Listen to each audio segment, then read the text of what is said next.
यही राम का नाम गांधी जी के मुंह पे मरते दम तक रहा। गांधी जी की प्रारंभिक शिक्षा स्थानीय विद्यालय में ही हुई।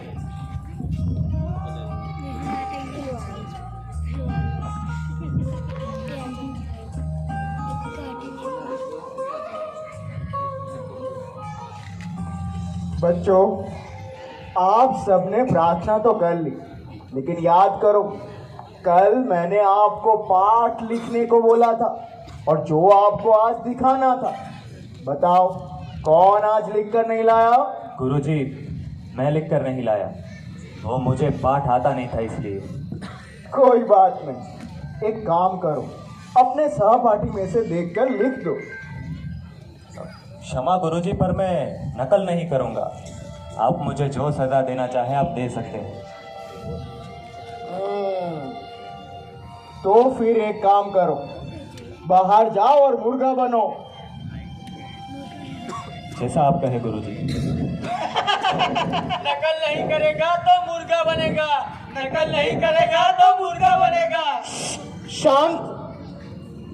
गांधी जी हमेशा अपने गलतियों से सीख लिए। वे सच्चाई के रास्ते पे चलते रहे और अंग्रेजों के सामने हमेशा वो अड़िग खड़े रहे, क्योंकि उन्हें पता था कि वे सही हैं और अंग्रेज गलत।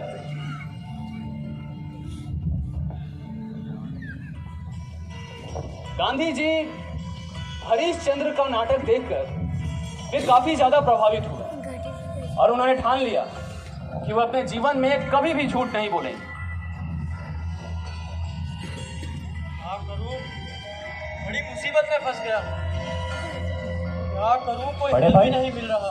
अब यहाँ हो। अरे माँ आपको कब की बुला रही है, चलिए। नहीं मोहन, तुम जाओ, मेरा मन नहीं है। क्या हुआ भाई, आप बहुत परेशान लग रहे हो। देखो मोहन, तुम किसी को बताओगे तो नहीं। तुम्हें तो पता है मैं बाहर जाकर मांसाहार करता हूँ। वहाँ का स्वादिष्ट भोजन मुझे ललचाता रहता है, इसीलिए मेरा वहाँ उधर बहुत बढ़ गया है।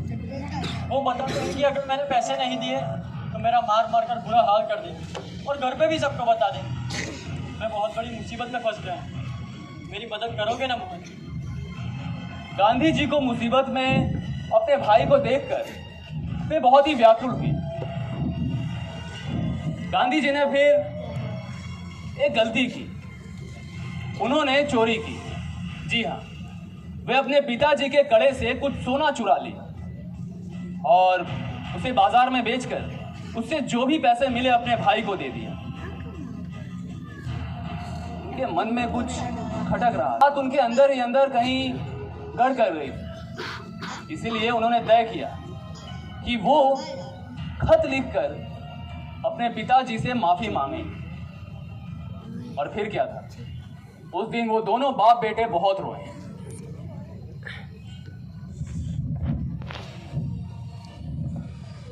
ये मोहन ने चिट्ठी मुझे क्यों लिखी? पढ़ के देखता हूं। लिखा है, प्रिय पिताजी, प्रिय पिताजी, बड़े भैया को पैसे की जरूरत थी, इसलिए मैंने आपको बताए बिना आपकी तिजोरी से मैंने पैसे और सोना निकाल दिया। आशा रखता हूं पिताजी आप हमें क्षमा कर देंगे। आपका प्यारा मोहन। मोहन, मोहन। जी पिताजी। मोहन, तुमने मुझे पूछे बगैर मेरी अनुमति बिना मेरी तिजोरी में से पैसे और सोना निकाला, और वो भी अपने भैया को जरूरत थी इसलिए। नहीं, ये तुमने अच्छा नहीं किया। तुम्हें सख्त सख्त सजा मिलेगी। अपने दोनों हाथ आगे करो। मैं कहता हूं, अपने दोनों हाथ आगे करो।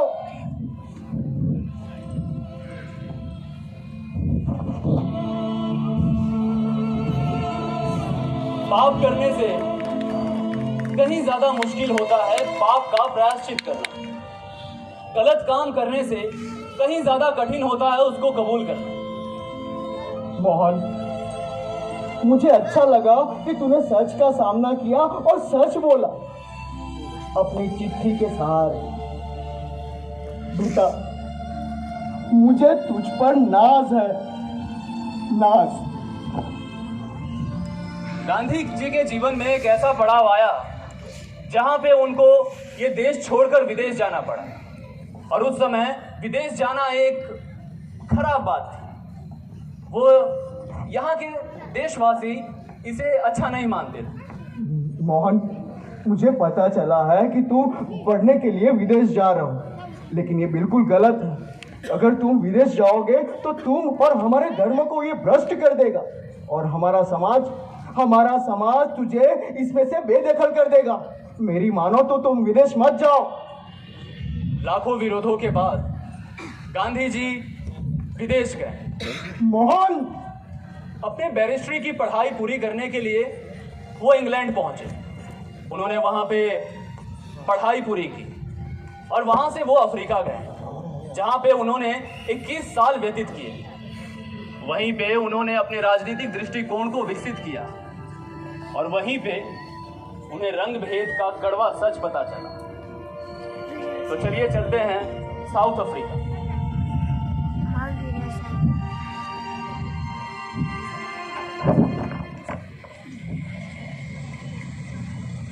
देखिए, ये आप गलत कर रहे हैं। मैंने फर्स्ट क्लास की टिकट के पूरे पैसे दिए हैं, आप मेरा अपमान कर रहे हैं। Insult my foot. You black man, how dare you to sit with us? You black people can never compete with us. Get out from our compartment. क्या काले लोग इंसान नहीं होते? जब भगवान ने कोई फर्क नहीं किया तो तुम लोग कौन होते हो फर्क करने वाले?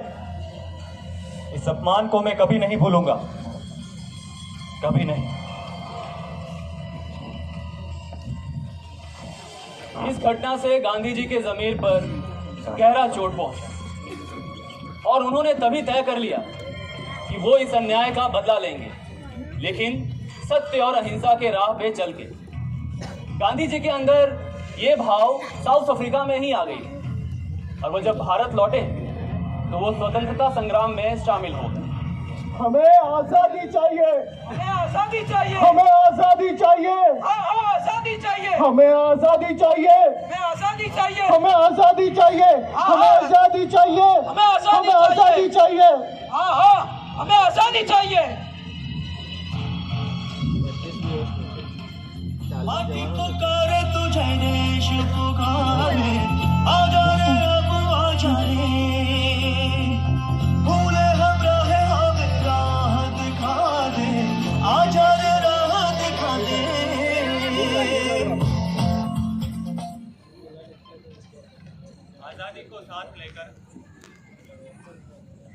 आजादी को साथ लेकर मेरा यहाँ तक चलकर आना आसान नहीं था।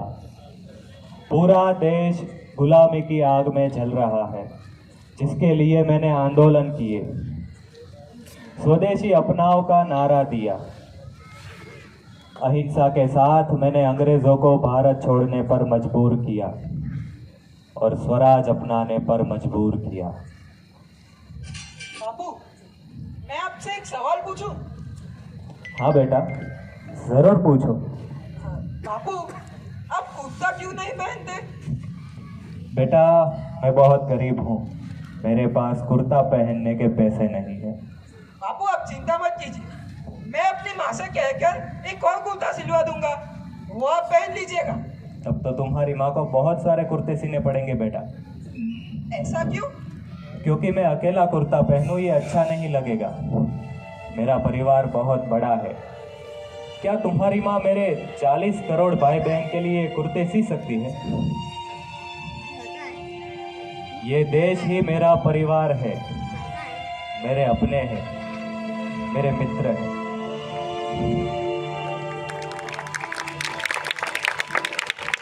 सही में बंदे में दम तो था। उस समय अंग्रेजी सरकार भारतीयों पे काफी ज्यादा जुल्म और सितम ढा रहे थे, और उसमें से एक जुल्म ये था नमक पे लगाया हुआ कर। अंग्रेजी सरकार नमक के ऊपर इतना ज्यादा कर वसूल कर रहे थे कि आम जनता के घर के अंदर नमक मुहैया ही नहीं हो पा रही थी। अरे अरे अजी, सुनती हो?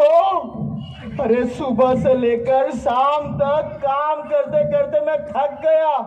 अरे अब तो कुछ खाना मिलेगा। मुंह हाथ धो के खाना खाने बैठ जाओ, मैं खाना परोसती हूँ।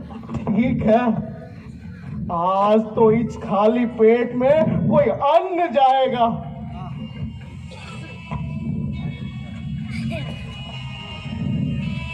ला मुझे दे, बहुत जोरों की भूख लगी है।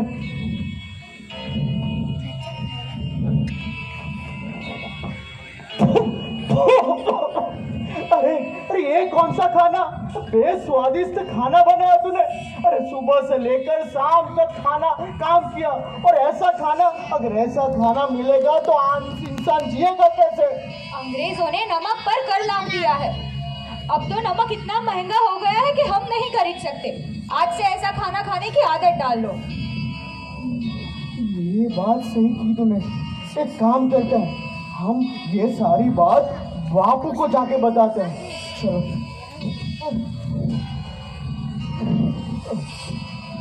प्रणाम बापू। बापू, ये तो हमारे साथ अन्याय हो रहा है, और ये अंग्रेजों ने तो हद कर दी। ऐसे भी हम लोग गरीबी और गुलामी से बहुत ही परेशान हो चुके हैं, और उसमें से ये नया कर। इस अन्याय को हम कभी सहन नहीं करेंगे, पर इसका मतलब ये नहीं कि हम हिंसा और क्रोध से काम लें। आज तक मैंने जितनी भी लड़ाइयाँ लड़ी है, सब सत्य और अहिंसा के साथ लड़ी है, और इसीलिए आज मैं अंग्रेजों के द्वारा जो नमक पर कानून लगाया है उसका विरोध करता हूँ।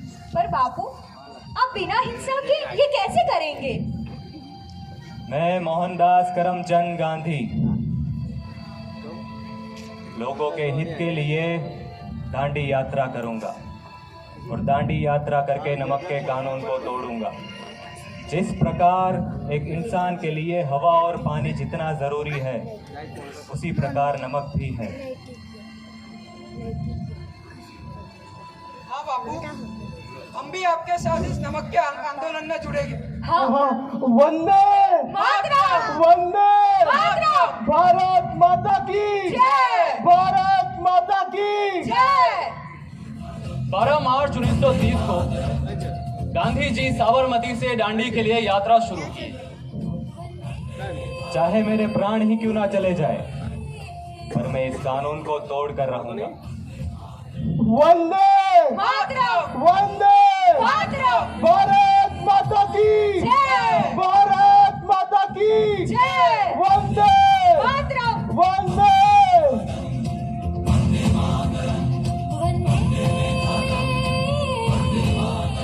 जैसे जैसे गांधी जी आगे बढ़े, वैसे वैसे भारतीय जनता भी उनके पीछे पीछे जुड़ते चले गए। और जब ये बात अंग्रेजों को पता चली तो वे आग बबूला हो उठे। सर, गांधी आंदोलन तो जोरों शोरों से चल रहा है। अरे लोग बड़ी मात्रा में उसका आंदोलन में जुड़ रहे हैं। उन पे लाठीचार्ज करवा दो, लेकिन रोको उन्हें। अगर नहीं माने तो उन्हें जेल में डाल दो, लेकिन इस गांधी को रोको। ये मार्च आगे जाके हमारे लिए मुसीबत बन सकती है। इंडियंस को अपनी औकात दिखा दो। जाओ। जी साहब। सर साइमन के आदेश पर अंग्रेजी सेना गांधी जी को रोकने के लिए चली। उन्होंने बहुत कोशिश की, लेकिन वो उन्हें रोक नहीं पाए, और अंत में गांधी जी दांडी पहुंच ही गए।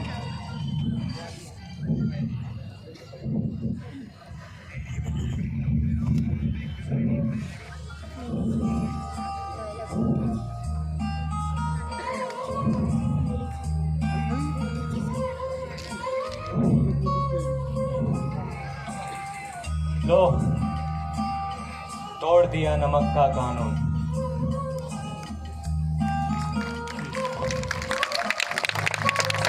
हमें स्वराज चाहिए। हाँ, हमें स्वराज चाहिए। हमें स्वराज चाहिए। हम स्वराज लेके रहेंगे। हमें स्वराज चाहिए। हमें स्वराज चाहिए। गांधी जी भारत भूमि पे स्वदेशी और खादी अपनाकर पूरे देशवासियों को आत्मनिर्भर बना दिया, और अंत में उन्होंने बहुत सारे आश्रम भी खोले, चलिए उसी में से एक आश्रम में आज चलते हैं।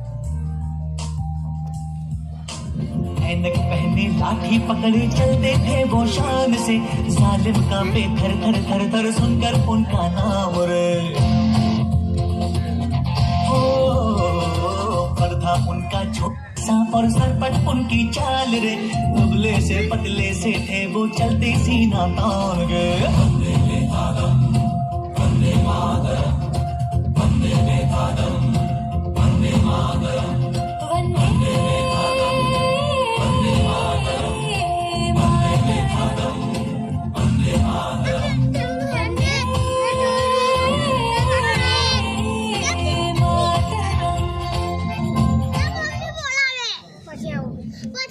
अभी आप सोच रहे होंगे कि गांधी जी के जीवनी के बारे में इतना सब कुछ कहने के बाद इसमें कस्तूरबा का जिक्र क्यों नहीं हुआ? तो उस वक्त कस्तूरबा और गांधी जी के बीच में बात होती थी खतों के बीच।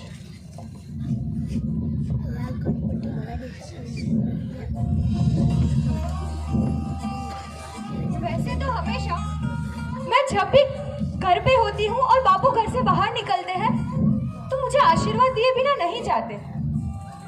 तो फिर आज क्यों उन्होंने ऐसा किया? खत लिख के उनके पूछती हूँ।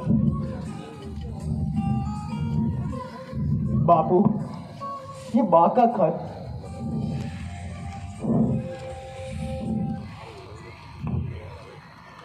तुम्हारे खत में एक बात का जवाब देना रह गया। मैंने तुम्हारे सर पर हाथ नहीं फेरा और बाहर चला आया। जब तक मुझे मालूम पड़ा देर हो गई थी।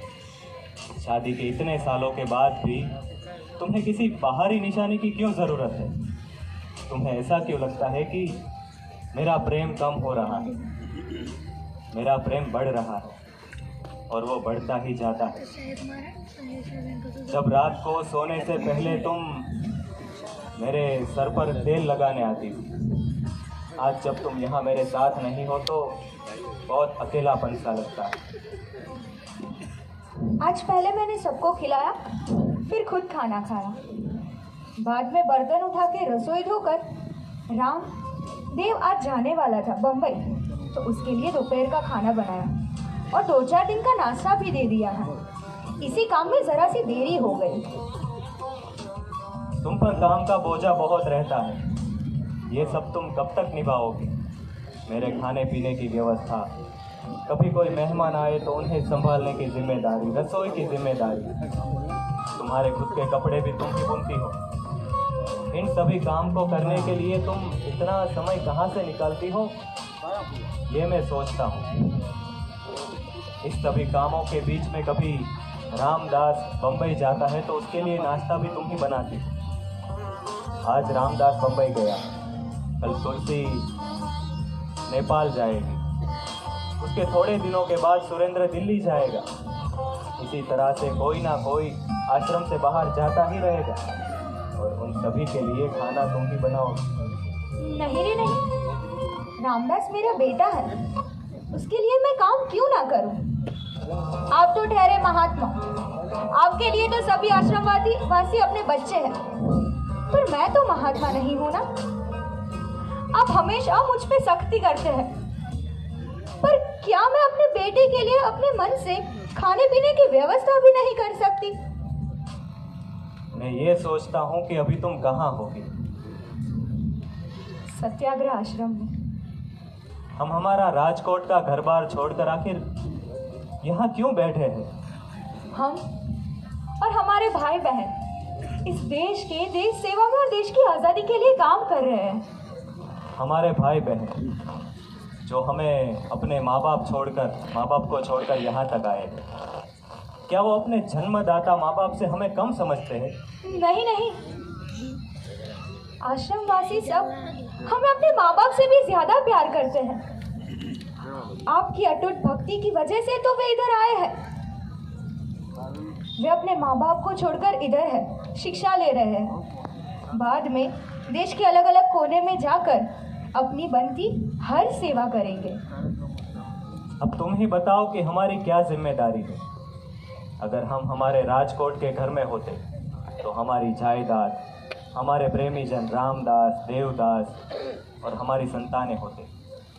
किसी दूसरे की तुलना हम उनसे नहीं करते तो भी चलता, मगर इस आश्रम में सभी आंदोलनवासी रहते हैं, इसलिए यहाँ सभी के सभी एक समान हैं।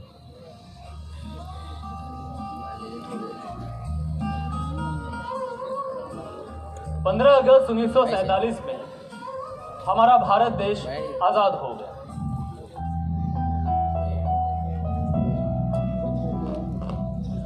पूरे देश में खुशियों का माहौल था, हर्षोल्लास था। गांधी जी ने एक सभा आयोजित किया था और उस सभा में कस्तूरबा भी आई थी और उसी सभा में नाथूराम भी आए। जब सभा पूरा करके गांधी जी वापस लौटे तो नाथूराम गोडसे उन्हें पैर छूने के लिए नीचे गए और फिर बापू, बापू, हे राम, हे राम।